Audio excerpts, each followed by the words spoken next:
Hi friends, welcome back to our channel. ಎಲ್ಲರೂ ಹೇಗಿದ್ದೀರಾ? ಎಲ್ಲರೂ ಕೂಡ ಚೆನ್ನಾಗಿದ್ದೀರಾ ಅಂತ ಭಾವಿಸ್ತೀನಿ. ನೋಡಿ, ನೆಕ್ ಡಿಸೈನ್ ಕೇಳಿದ್ರಲ್ವ, ಹಾಗಾಗಿ ನೆಕ್ದು ಯಾವುದೇ ರೀತಿ ವೀಡಿಯೋಗಳನ್ನ ಮಾಡ್ಕೊಳ್ಳೋದಕ್ಕಾಗಲಿಲ್ಲ.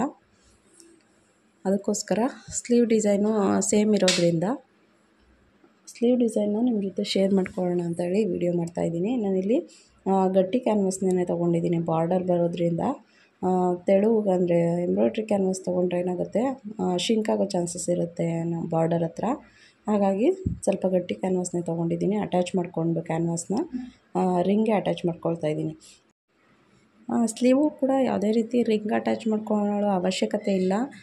ಬಟ್ ಏನಕ್ಕೆ ನಾನು ಅಟ್ಯಾಚ್ ಮಾಡ್ಕೊಳ್ತಾ ಇದ್ದೀನಿ ಅಂತಂದರೆ ಬೇಗ ಆಗುತ್ತೆ ಅನ್ನೋದಕ್ಕೋಸ್ಕರ. ನಾವು ನೆಕ್ ಡಿಸೈನ್ಗೆಲ್ಲ ಮಾಡಬೇಕಾದ್ರೆ ಡೀಪ್ ನೆಕ್ ಎಲ್ಲ ಇಟ್ಟಾಗ ಏನಾಗುತ್ತೆ, ರಿಂಗ್ನ ರಿಮೂವ್ ಮಾಡಿ ಮತ್ತೆ ಹಾಕ್ಕೊಂಡು ಮತ್ತೆ ರಿಮೂವ್ ಮಾಡಿ ಹಾಕ್ಕೊಂಡು ಮಾಡಬೇಕಾಗುತ್ತೆ. ಅದೇ ಟೈಮ್ ವೇಸ್ಟ್ ಆಗಿಬಿಡುತ್ತೆ. ಹಾಗಾಗಿ ನೆಕ್ ಡಿಸೈನ್ ಮಾಡಬೇಕಾದ್ರೆ ನಾನು ಯಾವುದೇ ರೀತಿ ರಿಂಗ್ನ ಅಟ್ಯಾಚ್ ಮಾಡ್ಕೊಳ್ಳಲ್ಲ. ಬೇಗ ಆಗಲಿ ಅನ್ನೋದು ಒಂದೇ ಕಾರಣಕ್ಕೋಸ್ಕರ ನಾನಿಲ್ಲಿ ಸ್ಲೀವ್ಗೆ ರಿಂಗ್ ಅಟ್ಯಾಚ್ ಮಾಡಿಕೊಂಡು, ನೋಡಿ ನಾನಿಲ್ಲಿ ಕಾಪರ್ ಕಲರ್ ಜೆರ್ರಿ ಥ್ರೆಡ್ಡಲ್ಲಿ ಸ್ಯಾಟಿನ್ ಲೈನ್ ಹಾಕ್ಕೊಳ್ತಾ ಇದ್ದೀನಿ. 2.5 ಇಟ್ಕೊಂಡ್ರೆ ಸ್ಯಾಟಿನ್ ಲೈನು ತುಂಬ ಚೆನ್ನಾಗಿ ಬರುತ್ತೆ. ಪರ್ಫೆಕ್ಟ್ ಮೆಜರ್ಮೆಂಟ್ ಅದು. 2.5 ನಂಬರಲ್ಲಿ ಇಟ್ಕೊಂಡು ಸ್ಯಾಟಿನ್ ಲೈನ್ ಹಾಕ್ಕೊಳ್ಳೋದು. ನೋಡಿ, ಸೇಮ್ ಡಿಸೈನೇ ನೆಕ್ ಲೈನು ಕೂಡ ಸೇಮ್ ಡಿಸೈನ್ ಇತ್ತು, ಆಯಿತಾ. ಅವರು ಸ್ಲೀವ್ಗೆ ಯಾವುದೇ ರೀತಿ ಬುಟ್ಟನ ಬೇಡ ಅಂತಂದರು. ಹಾಗಾಗಿ ನಾನು ಈ ರೀತಿ ಬಾರ್ಡರ್ನೇ ಸ್ಲೀವ್ಗೂ ಕೂಡ ಕೊಡ್ತಾಯಿದ್ದೀನಿ. ಮತ್ತು ನೀವು ಅಬ್ಸರ್ವ್ ಮಾಡಿ, ನಾನು ಯಾವಾಗಲೂ ಅಷ್ಟೇ ಸ್ಟಿಚ್ಡ್ ಬ್ಲೌಸ್ಗೆ ಮಾಡುವಂಥ ಟೈಮಲ್ಲಿ ಸ್ಲೀವೆಲ್ಲ ಅಟ್ಯಾಚ್ ಮಾಡಿಕೊಂಡೇ ಮಾಡ್ತಿದ್ದೆ.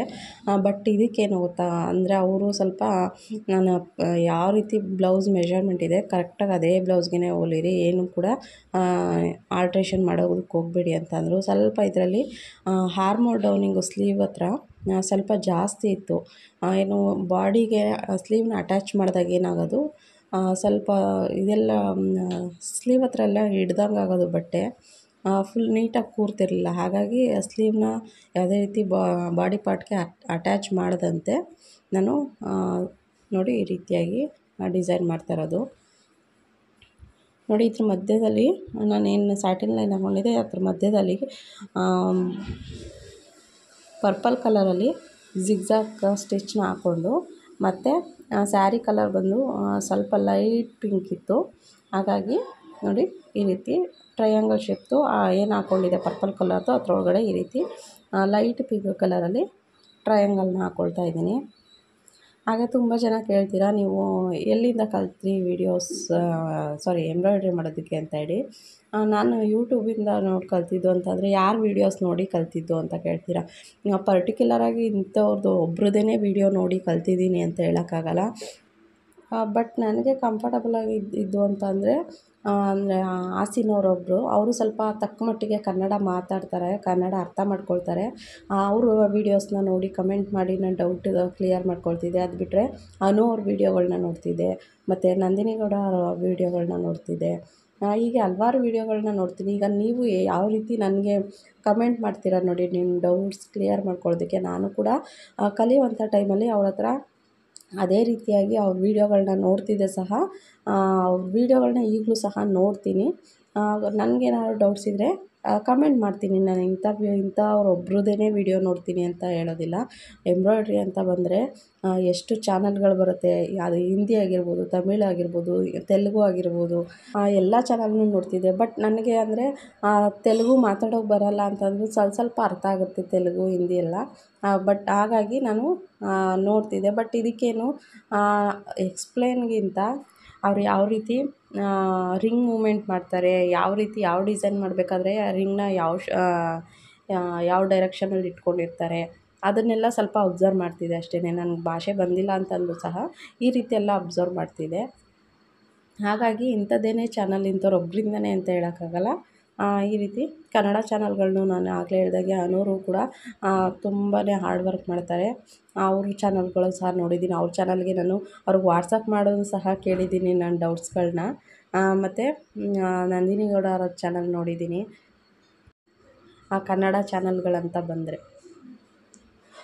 ನಿಮ್ಮ ಡೌಟ್ಸ್ ಕ್ಲಿಯರ್ ಆಯಿತು ಅನ್ಕೋತೀನಿ. ನಿಮಗೆ ನಾನು ಕಮೆಂಟ್ಗೂ ಆನ್ಸರ್ ಕೂಡ ಮಾಡಿದ್ದೀನಿ, ಪರ್ಟಿಕ್ಯುಲರ್ ಒಂದೇ ಚಾನಲ್ ಅಂತ ಅಲ್ಲ.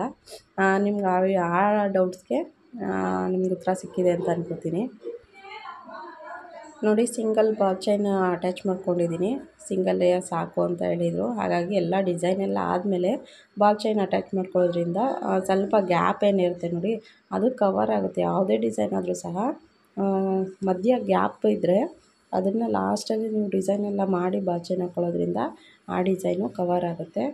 ಮತ್ತು ಅಲ್ಲಲ್ಲಿ ನೋಡಿ, ಈ ರೀತಿ ಒಂದು ಫ್ಲವರ್ ಶೇಪಲ್ಲಿ ಹಾಕ್ಕೊಳ್ತಾ ಇದ್ದೀನಿ. ಇದ್ರ ಮಧ್ಯೆ ಒಂದು ಸ್ಟೋನ್ ಆ್ಯಡ್ ಮಾಡಿದ್ರೆ ಚೆನ್ನಾಗಿ ಕಾಣುತ್ತೆ. ಅವರು ಫೋಟೋ ತೋರಿಸಿದ್ರು, ಇದೇ ಡಿಸೈನ್ ಬೇಕು ಅಂತ ಕೇಳಿದರು. ಬಟ್ ಅದರಲ್ಲಿ ನಾನಿಲ್ಲಿ ಮ್ಯಾಂಗೋ ಶೇಪ್ ಏನು ಡಿಸೈನ್ ಹಾಕಿದ್ದೀನಲ್ವ, ಅದರಲ್ಲಿ ಬೇರೆ ಡಿಸೈನ್ ಇತ್ತು ಅಷ್ಟೇ, ಆರ್ಚ್ ಟೈಪ್ ಡಿಸೈನ್ ಇತ್ತು. ಅವರು ಸ್ಯಾರಿಲೆಲ್ಲ ಫುಲ್ಲು ಮ್ಯಾಂಗೋ ಡಿಸೈನ್ ಇರೋದ್ರಿಂದ ಅವರು ಇದು ಬೇಡ, ಮ್ಯಾಂಗೋ ಡಿಸೈನ್ ಹಾಕಿ ಅಂತ ಹೇಳಿದರು. ಹಾಗಾಗಿ ತುಂಬ ಅಂದರೆ ತುಂಬ ಸಿಂಪಲ್ ಡಿಸೈನು. ಇದಕ್ಕೆ ನಾನು ಚಾರ್ಜ್ ಮಾಡುವಂಥದ್ದು 450 ರುಪೀಸ್ ಚಾರ್ಜ್ ಮಾಡ್ತೀನಿ. ಆರಾಮಾಗಿ ನೀವು 1.5 ಗಂಟೆ ಅಥವಾ 2 ಗಂಟೆಲೆಲ್ಲ ನೀವು ಆರಾಮಾಗಿ ಈ ಡಿಸೈನ್ನ ಕಂಪ್ಲೀಟ್ ಮಾಡ್ಬೋದು. ನಾನು ಇದೇನಂತಂದರೆ ಈ ಡಿಸೈನ್ ಮಾಡುವಾಗಲೂ ಅಷ್ಟೇ ಮಧ್ಯೆ ಗ್ಯಾಪಲ್ಲಿ ಊಟಕ್ಕೆ ಅದಕ್ಕೆ ಅಂತ ಬರ್ತೀನಲ್ವ, ಆ ಗ್ಯಾಪಲ್ಲೇ ಮಾಡಿ ಮುಗಿಸಿದ್ದೀನಿ. ಪರ್ಟಿಕ್ಯುಲರಾಗಿ ನಾನು ಇದಿಷ್ಟೇ ಟೈಮಲ್ಲಿ ಮಾಡಿದ್ದೀನಿ ಅಂತ ಹೇಳಲ್ಲ, ಬಟ್ ಅಷ್ಟೇ ಟೈಮ್ ಹಿಡಿಯೋದು ಇದಕ್ಕೂ ಕೂಡ. ಮಧ್ಯಾಹ್ನ ಊಟಕ್ಕೆ ಅಂತ ಬರ್ತೀನಲ್ವ, ಊಟ ಮಾಡಿ ಸ್ವಲ್ಪ ಹೊತ್ತು ರೆಸ್ಟ್ ಮಾಡಿ ಹೋಗ್ತಿದ್ದೆ. ಆ ರೆಸ್ಟ್ ಟೈಮಲ್ಲೇ ಈ ಬ್ಲೌಸ್ನ ಕವರ್ ಮಾಡಿದ್ದೀನಿ ಅಷ್ಟೇ. ನೋಡಿ, ಇದಿಷ್ಟೆಲ್ಲ ಆದಮೇಲೆ ನಾನು ಓದ್ ವಿಡಿಯೋ ಯಾರೆಲ್ಲ ನೋಡಿಲ್ಲ ಅಂತಾರೆ ಪ್ಲೀಸ್ ಹೋಗಿ ಒಂದು ಸಲ ಚೆಕ್ ಮಾಡಿ. ಆ ಗಟ್ಟಿ ಕ್ಯಾನ್ವಾಸ್ನ ಯಾವ ರೀತಿ ರಿಮೂವ್ ಮಾಡ್ತೀರಾ ಅಂತ ಒಬ್ಬರು ಕಮೆಂಟ್ ಮಾಡಿದರು. ಅದನ್ನ ಯಾವ ರೀತಿಯಾಗಿ ರಿಮೂವ್ ಮಾಡೋದು ಅಂತ ವಿಡಿಯೋ ಮಾಡಿದ್ದೀನಿ.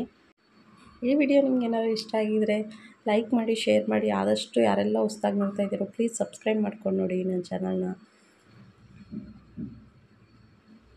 ಈ ವಿಡಿಯೋನ ನಾನು ಇಲ್ಲಿಗೆ ಎಂಡ್ ಮಾಡ್ತೀನಿ. ಮತ್ತೊಂದು ವಿಡಿಯೋ ಜೊತೆ ಸಿಗ್ತೀನಿ. Take care.